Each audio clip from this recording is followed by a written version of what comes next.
Iniwan ng kasama o naghahanap ng kasama. Gustong bumiyahe pero walang pambiyahe. Ano man yung biyahero problema mo, sagot ka namin dito sa...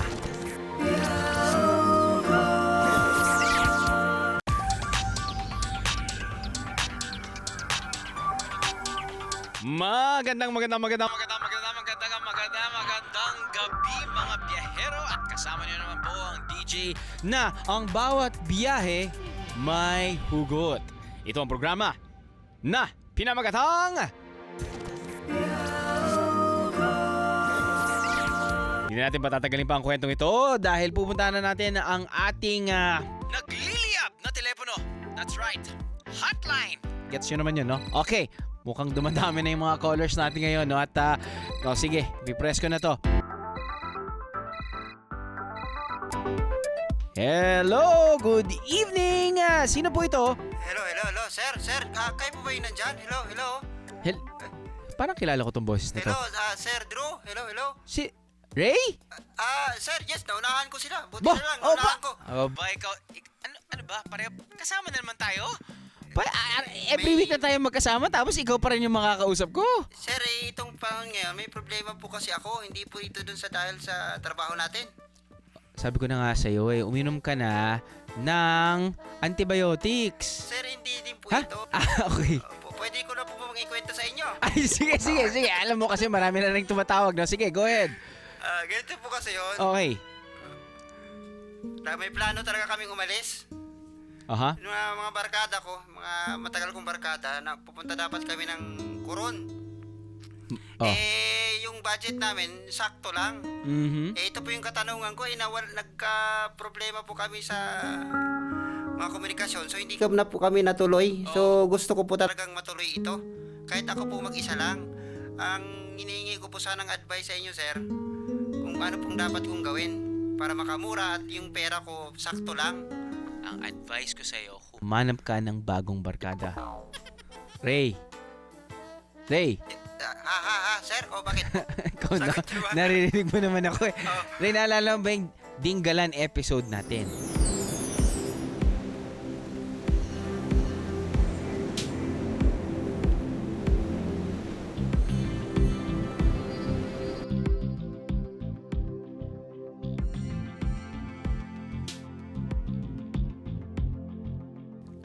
Sir, yun po yung nawala tayo niyan eh. Oo, correct. Naalala mo yung dinala ko yung mountain bike ko.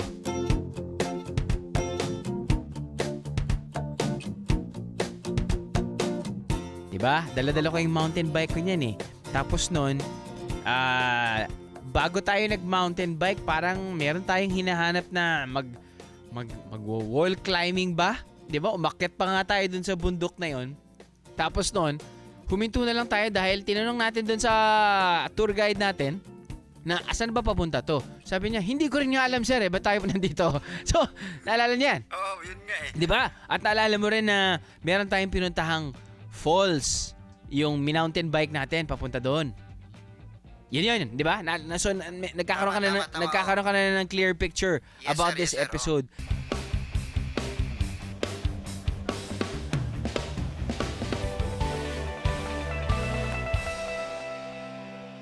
Now, alalahanin mo rin na yung episode na yon, meron tayong maraming pinuntahan na wala tayong binayaran.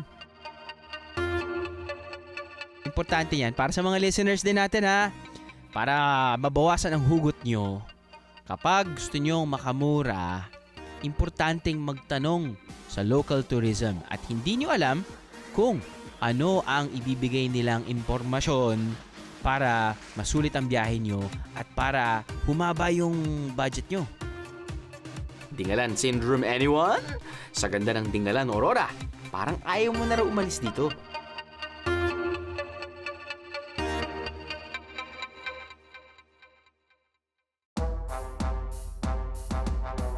Naalala ko din, may sasabihin pala ako sa magkukwento rin ako sa inyo.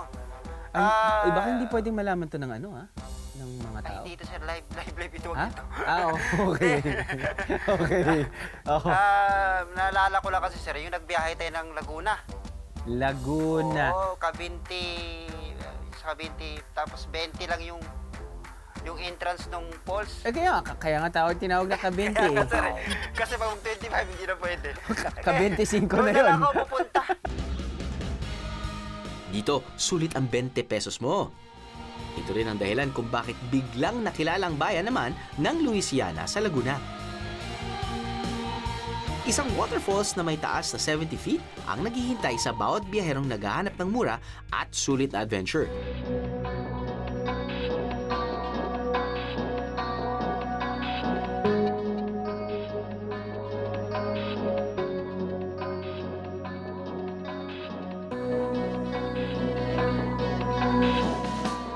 Sino ba naman ang hindi falls in love dito? Pwede ka pang dumaan ng Marilaki. Hindi ka na kailangan magbayad ng tollway, Oo, 'di ba? Ng mag- toll fee. Mag-bike na lang pala ako para wala lang commute. Tumakbo ka na lang, Sige. 'di ba? Umpisahan ko na ngayon. Umpisahan mo Paano, na sir? ngayon. Oo. Ingat kayo dyan. Kita-kits na lang tayo bukas. Sige. Bukas agad. Hindi ba taping natin bukas? Sige. Huwag na akong tumuloy. Salamat, sir. Salamat. Ingat, Ray! Alright, thank you so much for calling us, Ray, dito sa Biyaheng Hugot. Para sa mga ibang callers na naghahanap nga ng murang bakasyon or gusto nilang i-stretch ang kanilang budget, lalo na pa sa mga international destinations katulad ng Singapore, Hong Kong, Korea, meron din kaming mga tips dyan. Pwede rin kayong magtanong sa local tourism and etc. Ready for some soul searching? Try Korea.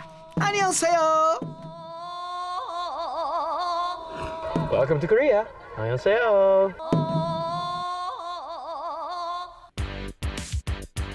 Malaya at libre mong magagaya ang iyong mga favorite Korean novela habang inaalam ang kanilang rich history.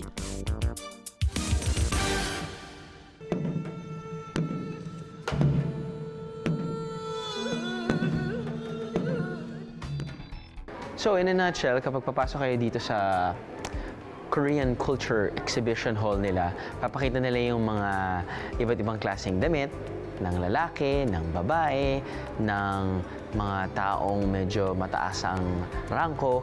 Ipapakita rin nila yung anong pamumuhay nila. Sabi nga ng ating tour guide na si Ellis na napaka-importante yung fast-paced life ng mga Koreano dito dahil yung fast-paced life katulad ng fast-paced life sa Hong Kong, sa Tokyo, sa London, sa New York, 'di ba? Parati sila naglalakad, parati sila nagtatrabaho. Yun daw ang tumulong sa pag-angat ng ekonomiya ng Korea. No worries kayo sa pag-iikot dito sa Seoul dahil accessible via public transportation ang kilalang tourist spots. It's gonna take around less than 10 minutes walk. Pwede ka nang bumaba papuntang subway station. Do not be fooled. Baka isipin nyo, wow, walang gumagamit ng subway. It's a Sunday morning, so hindi masyadong busy yung subway. So like most subways, meron na silang automated system. Buti naman dito sa ating kiosk, English speaking, yung automated teller. Select station 9, CD.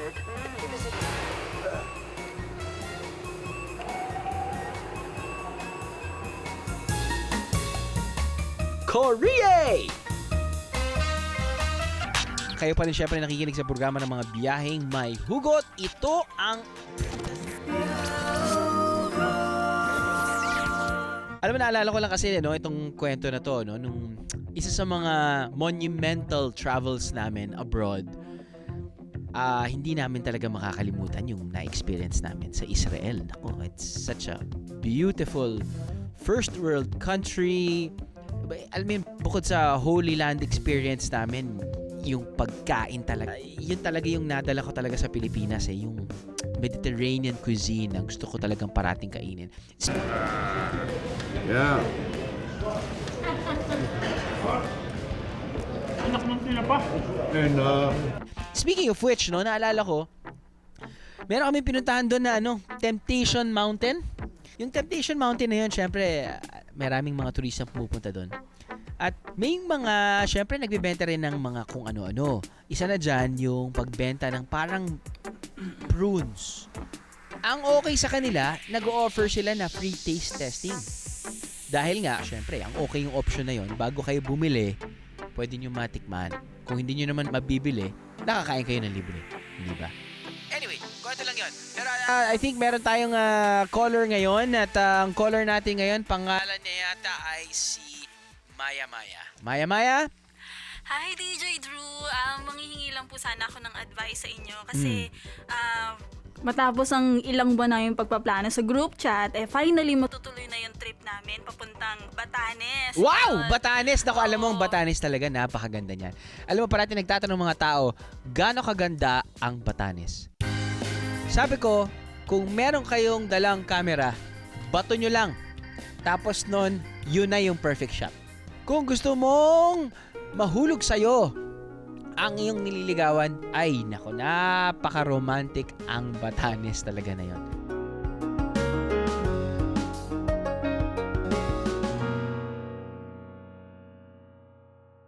Anyway, sorry. Go ahead. Ngayon po kasi ang problema namin, ang tagal nga namin po pinaghandaan pero kulang pa rin yung budget namin. So, paano po ba namin ma-enjoy yung pupuntahan namin kahit nagipid kami sa budget? Alam mo, automatic meron ka na kagad advantage dahil grupo kayo. Ilang kayo? Gaano kadami kayo, Maya? Wala lang po. 8! Alam mo, hindi lang ang 8 ang dami nyo na yan. Bukod sa mga bonding moments na siguradong ma-experience nyo, mas makakamura kayo. Maghanap ka ng mga group tours. Sa mga viewers natin na sabihin na natin walang grupong malaki, 2 lang kayo, you can actually avail of other groups na pwede kayong sumama. Alam mo, naalala ko yung kapatid ko pumunta yan ng Sagada mag-isa. Pero nakamura siya dahil sumama nga siya sa isang grupo. Now, pagbalik niya mula sa Sagada, kunento niya sa akin, alam mo, Drew, sobra ako nag-enjoy dahil marami akong nakilala. At ngayon, kaibigan ko na sila. At hindi lang yon, nakamura pa ako sa aking biyahe. Alam mo, one perfect example, yung pagbiyahe namin ng Pulag.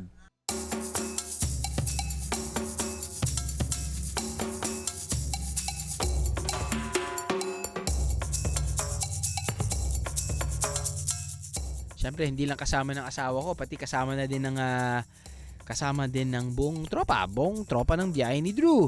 Siyempre, madami kami, sabihin nakamura kami at hindi lang yon, only kwentuhan pa. Sobrang enjoy. Sabi nga nila, the group that climbs together stays fit together. Siyempre, tuwing summer ang peak season ng pag-akyat ng Mount Pulag. Kung gusto nyong iwasan ang dagsa ng tao, akyat pa more sa mga buwan ng June to August. The mountain is still beautiful. Tandaan na marami nang umaakyat ng Mount Pulag. Hindi na pwede ang agad-agad na biyahe dito. Months in advance ang pagre-reserve ng mga grupo para sa pag-akyat. Pero mas okay ang pasyal kung meron kayong mabuting nagagawa. Katulad sa bayan ng Oslo na maraming grupo na grabe ang pagmamahal sa bayan na to. I heard that you guys are making artificial Yes, coral reefs. we call it the Coral Frames. Okay. It's an initiative started by the owners of Blue Water Resorts. Okay. Yung Coral Frames, hindi lang siya parang structure kung saan pwede mong ilagay yung corals kasi yung bottom dito puro sand na kasi napulbos ata sa sobrang lakas ng bagyo. Yung coral gardens were washed out ashore so wala nang natira. So we tried to put it in a frame. Mula sa mga lokal na patuloy na nilalaro ang local game, Pwede ba makasali sa kangga nyo? Okay, okay, pwede rin. Okay lang? Oh, Lihay.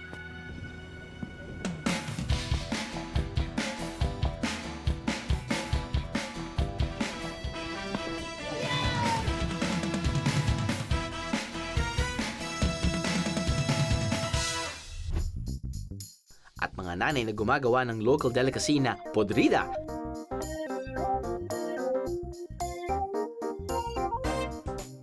Hanggang sa mga diver na nagtatanim ng artificial coral reefs. Talagang kahanga-hanga sila mga biyero.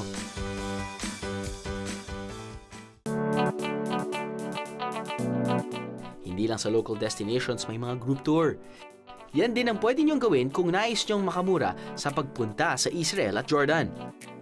Airfare, lodging, meals, transportation, entrance fees, tour guide, and more ang kasama sa babayaran nyo kapag sasali kayo sa isang tour group papuntang Israel at Jordan. Imagine this, mabibisita nyo kung saan pinaniniwalaang ipinanganak si Hesus Kristo. You can make it more special by visiting the place on December 25. Handaan nyo lang ang sarili nyo sa dami ng tao. pwede nyo pang maranasan kung paano mabuhay noong panahon ni Heso Kristo sa Nazareth Village. Isa ito sa mga bagong atraksyon sa Israel. At huwag niyong kalilimutan ang pagbisita sa ancient city of Petra sa Jordan. Bucket list achieved kayo niyan!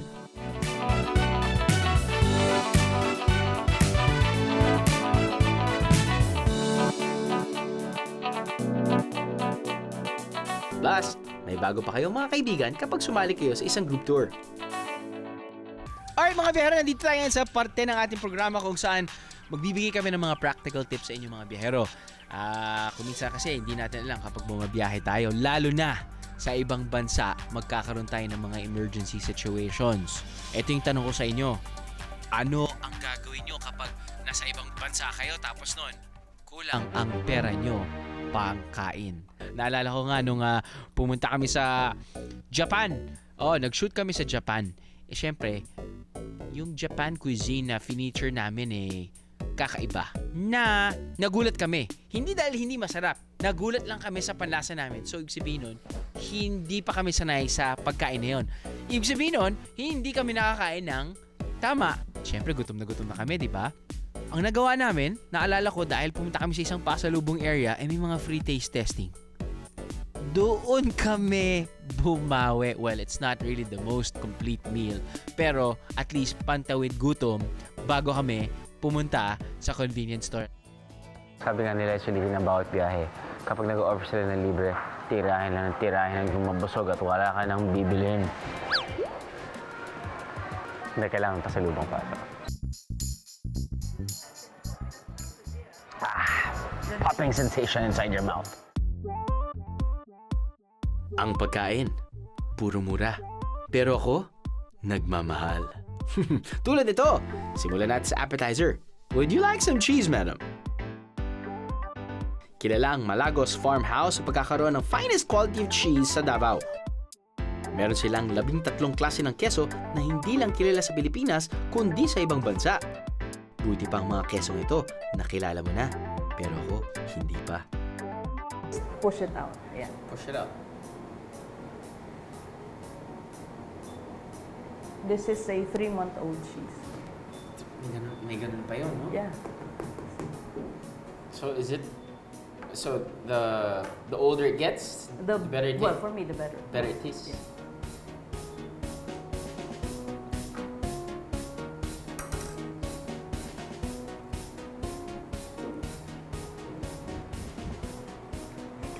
See, I will compare it to cheddar What? Cheddar? cheese. Yeah.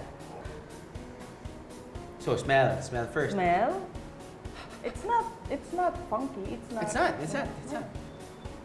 It's creamy. There's that aftertaste. Kung nagtitipid, mag-back to basics biheros.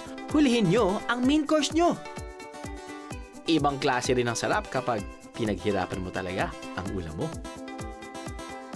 Microwave, please.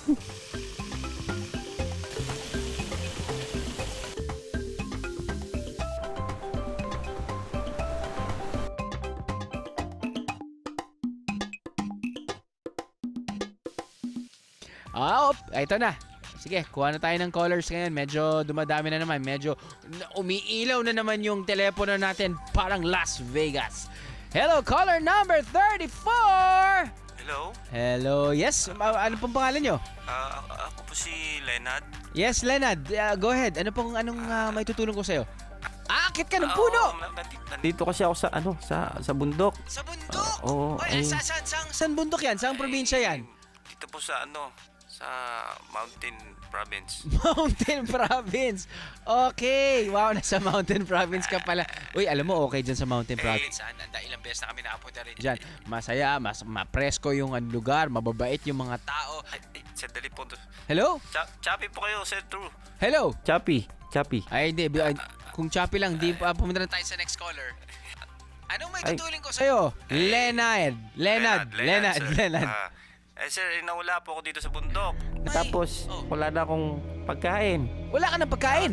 Tapos wala na akong tubig. Wala ka ng tubig? Oo, sir. Ano pong dapat kong gawin? Ay, so yung problema mo, Leonard. Sir. wala ka nang kasama at wala ka nang makain at mainom. Yes sir, ano bang... Ay, ito. Naalala ko kasi meron kaming biyahe na parang ganun din. At meron din kaming nagawang paraan. Anong gagawin mo kung sa kalagitnaan ng biyahe may sumalubong sa iyong iba't ibang nakakatakot na sitwasyon? Would you give up or would you take the risk? Safety first, biheros. Kung may pagkakataon pa na huwag tumuloy, huwag na kayong tumuloy. Ngunit kung hindi ka na makabalik, maghanap na agad ng tulong. Check your stuff kung may magagamit kayo para i-secure ang iyong sarili. Again, kalma lang guys, dahil mas makakapag-isip kayo kung hindi kayo nagpapanik. Tulad ng bisitahin namin ang Snake Island sa Masbate. Hindi lang takot at panlalambot ang aming nararamdaman sa islang ito. Dahil hindi lang isa, kundi grupo ng sea snakes ang sumulubong sa amin. So mga biyero, nandito tayo ngayon sa Tatos Island or tinatawag nilang Snake Island. Well, dahil dito raw ang daming species ng sea snakes. Sa katunayan, pagsamang pala namin dito mula sa aming bangka, nakakita na kami ng ahas. Di lang isa, di lang dalawa, parang 5 na yata in the span of 5 minutes. Naisip namin na lalangay kami. Pero parang hindi na ako makagalaw sa aking kinatatayuan. Parang nalalala ako. Parang hindi ko na magalaw eh. Ang sea snake ay isang uri ng ahas na may taglay na lason. Madalas itong makita sa mabatong kuweba ng Snake Island. Accessible kasi rito ang pagkain nilang fruit bats. Dami na. Siguro nakasampu na kaming ahas nakita. Ibig sabihin nun, pwede na kami umalis. Ang masasabi ko lang, sa mga ganitong pagkakataon, kalma lang. Kapag nakita nyo na ang panganib, pack up na agad. Huwag nang magpakabida.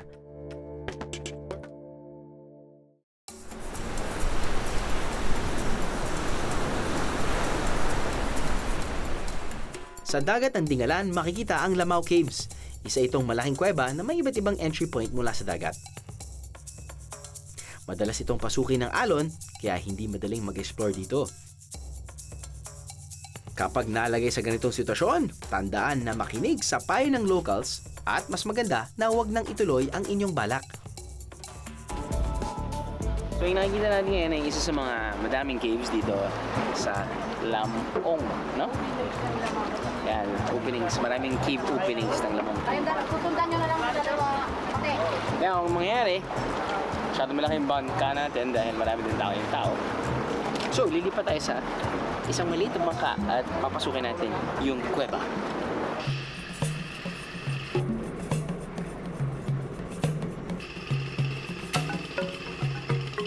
So, pagpasok mo sa loob ng kuweba, medyo mahaba pa daw yun. The deeper you get, the smaller the opening of the cave will be. So, kailangan pa ng mas maliit na bangka. But, para sa akin, karoon ako ng konting surveying. It's not the safest to go. Kasi medyo malakas yung alon. This is the Pacific Ocean. At medyo open ocean na yan. Doon, pwede ba dahil medyo tago. Pero pumapasok yung waves doon. At medyo naririnig mo yung lakas ng pagsalpak ng tubig sa walls, no? Yes, it's not the safest place to be. Plus, kasi meron na rin mga sea garbage, mga seaweeds na kung tawagin, yung mga bote-bote na din. So, if ever you get stuck sa ganon at wala kang kasama, that could pose as a threat. For that particular place, kailangan nyo ng kasama. Always trust your instincts, biyero. Gaano man ka-exciting na isip nyo activity, lalo na kung pang Facebook o Instagram lang yan, unahin nyo pa rin ang inyong kaligtasan. Ang biyahe parang bumibili ka lang ng siopaw. Asado na yung sa tingin mong pupuntahan mong lugar. Dahil alam mong maganda di ba? Ay, bobula-bulahin ka lang nakausap mo at magpapaasa. Alright, para sa mga alam nating mga biyahero na nagkakaroon talaga ng problema at may hugot kapag bumabiyahe, ito ang saktong kantang Okay mga biyahero, at dumating tayo sa ating segment kung saan meron tayong live guest dito sa ating studio para magtanong. Hello there, Mr. Pandoy. Pandoy. Yes, sir. Pandoy. Taga saan ka, Pandoy? Bulacan po. Bulacan. Mm. Kumusta? Kumusta yung mga kalabaw doon? Ando pa rin sila, sir. May itim pa rin. May din pa din. Opo. Ay, nako, naalala ko talaga yung mga biyahe ko sa Bulacan eh. Maraming kalabaw. Mm. Oo. Sige, thank you. Next caller, please. Sorry. Pala, hindi ko natanong kung anong kailangan nyo, anong gusto nyong maitanong. Bale, sir, every time na babiyahe ako, Apo. nakikinig ako doon sa mga tips nyo lagi. Okay. Yan. So, yung ask the local, hashtag ask the local. Correct. Ask the local. Parati nating sinasabi yun. Nire-reiterate natin yun parati sa programa. Hashtag ask the local, ask the local, ask the local. Yun, sir. Napaka-helpful niya talaga. Alam ko, nakukulitan na kayo mga biyero. Buti pa ang local tinatanong. Kailan mo kaya ako tatanungin? Pero ano nga ba talaga ang naitutulong sa atin ng mga payo ng Ask the Local? Maraming beses natin itong sinubukan sa paghahanap ng pagkain. Ito yung mga litsong baboy. Limpo ang tawag niyan. Malulutong. Oo. Order tayo niyan. Yeah, isa. At saka yung mga manok. At Pati saka manok. manok. Yan. Isang dito. Yan. Pwede mo bang kunan ng konting balat si kuya? Yan. Konting-konti lang para matikman niya yung kalutong. Yan. Salamat, sir. Isa rin po. Isa pang ganun. Oo. Yan. Ganyan, oh. Cheers. Wow.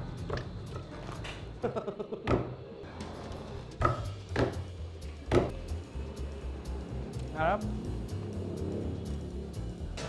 Yun, yung presentation. I love it. Ayos ah. Okay. Wow. Kaya na. Enjoy. Ito na lang. Ayos. Ayos, ha?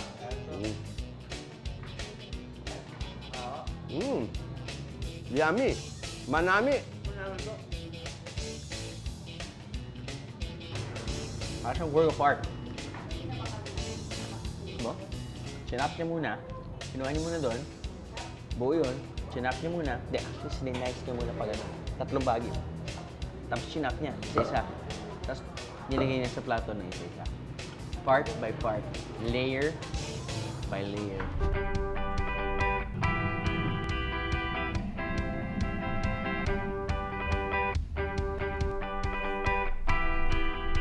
Nung bumiyahe tayo sa Hong Kong, sobrang daming pagkain ang pwedeng matikman.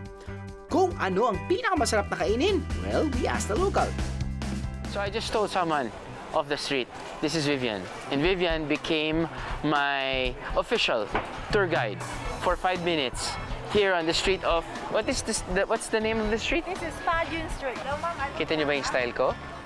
Naghatak ako ng local, tapos nun, tinanong ko, uy, pwede mo bang pakita sa amin kung saan pwedeng kumain? Sabi niya, no problem.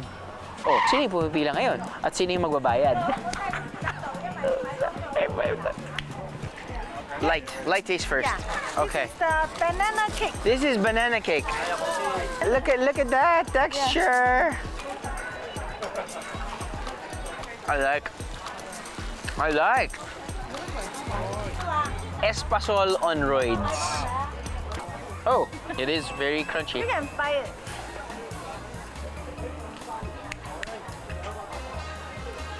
Cookie. Cookie or parang bizcocho. Ayan. Pwede. You say, pwede. Pwede. Pwede. Pwede.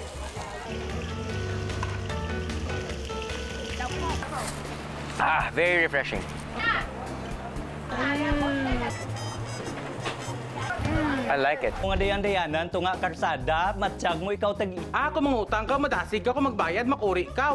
Isa gimbatok mo. Isa kinabalan akong sip-sip. At ang pinakamagandang paraan para matutunan ang ibang wika ay sa pakikipag-usap sa locals. Drew, tuturuan kita kung paano magsalita ng isang aklanon. Ruanwang. Ruanwang. Gagug-gagug.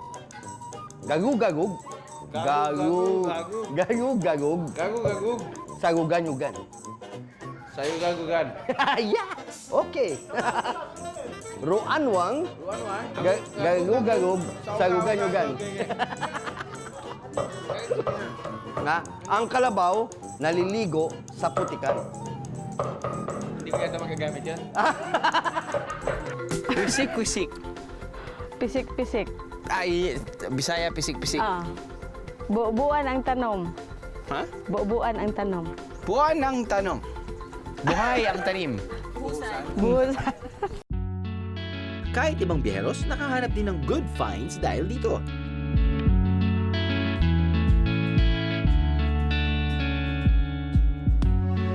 Dahil dyan sa Ask the Local nyo na yan, Okay. sir, siya yung naging basis ko sa bawat travel ko. At dahil dyan, sir, At dahil dyan, hindi lang pagkain nung nakita ko nung nagpunta ako ng Calagos. hindi lang pagkain. Isang matamis, masarap na pag-ibig sa Ayun! katatanong ko sa local. Wow! Aba, medyo naloka ka sa local, ha? Yan, Ha? sir. Yan. Wow! Pag-ibig! Congratulations! Talagang iba nagagawa kapag nagtatanong kayo sa mga locals.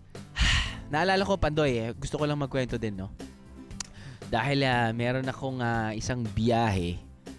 Ay, naku, alam din to ng mga foreign listeners natin dahil ang lugar na tinutukoy ko ay Karamoan. Pinupuntahan yan ng mga iba't ibang survivor shows mula sa iba't ibang bansa dahil napakaganda talaga kasi niyan.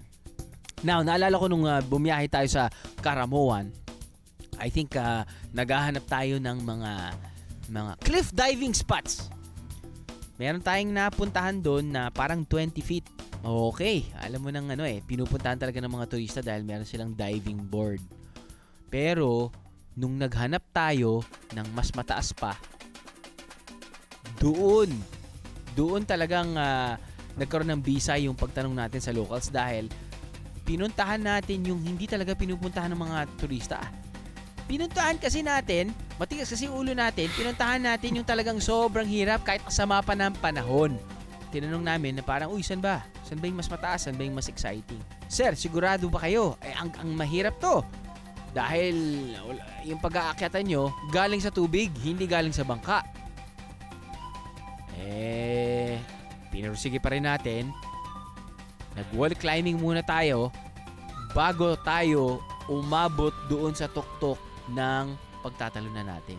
At naalala ko pa ngayon dahil yung mismong tour guide na yon, dinala tayo sa pagkataas-taas. Hindi ko alam kung ilang feet yon. 50 feet ba yun o 60 feet? Nasabi ko, game, talon na. Sabi niya, sir, bakit ako tatalon? Sabi ko, syempre ikaw muna tumalon, di ba? Ikaw yung tour guide. Naalala ko yan, may kuha pa ako niyan sa ating Instagram account. Pinicturean ko siya . Ilang minuto rin siyang nag-iisip at nagdadasal kung tatalon siya o hindi. Anyway, after 10 million years, tumalon din. Lumutang naman, buhay. Ibig sabihin nun, susunod na ako. At naalala ko nun, meron ko hawak-hawak na GoPro. Pagkatalon ko, at ito na yung pinaka-feeling ko, pinaka-mataas na tinalunan ko. Pagkatalon ko sa sobrang taas, ang lakas ng impact ng katawan ko sa tubig. At dahil dyan, nahulog ang aking GoPro. Hoy, pero may isang goggles.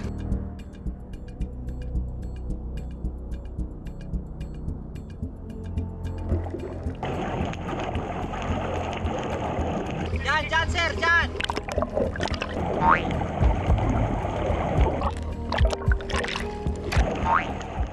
At yung GoPro ko, natakot ako dahil nalunod na at hindi na nating mahanap. It took more than 10 minutes. At yung 10 minutes na yon, buti na lang nakita ng isang local tour guide na mangingisda at marunong sumisid, nakuha niya ang GoPro. Pero hindi lang sa karamuan gumana ang aming charm dahil sa aming pagbisita sa Iligan, mga cute at adventurous na local ang nagdala sa amin sa lugar na to. So, ito yung mga tour guide natin. Experienced. Mga 30 years na in the business. Mga gano'ng kalayo? 15 minutes. Ingat sila, sabi nga lang nila. Ano? Pag Tagalog ka, hindi ako marunong mag-Bisaya. Ano raw ang pangalan mo? Pangalan ko? Piolo. Piolo Arellano. O, pakisara ang bibig ng katabi. Baka nakanganga na. Pero akala nyo na dito na magtatapos ang lahat? Eto tambay nyo. Tumatambay kayo dito. Meet the Spider-Men of Iligan. Aren't they amazing?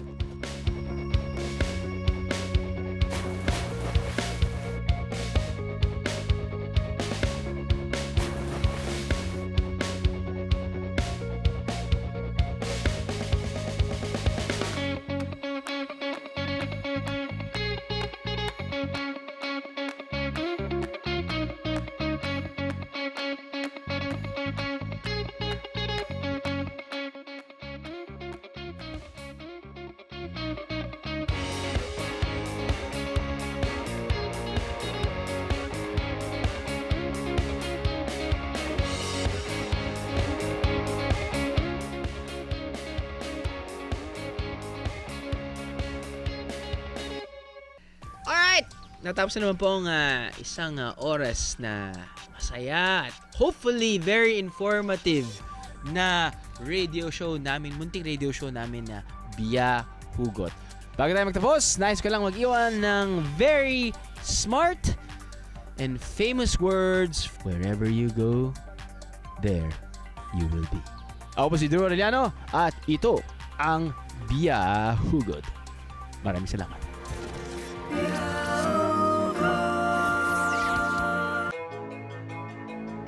Ang pagbiyahe ay parang pag-ibig.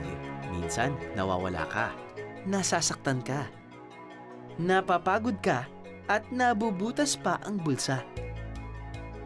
Pero pag sa tamang tao, or in this case, lugar mo ibinigay ang inyong pagmamahal, ang masasabi mo lang, you are worth it.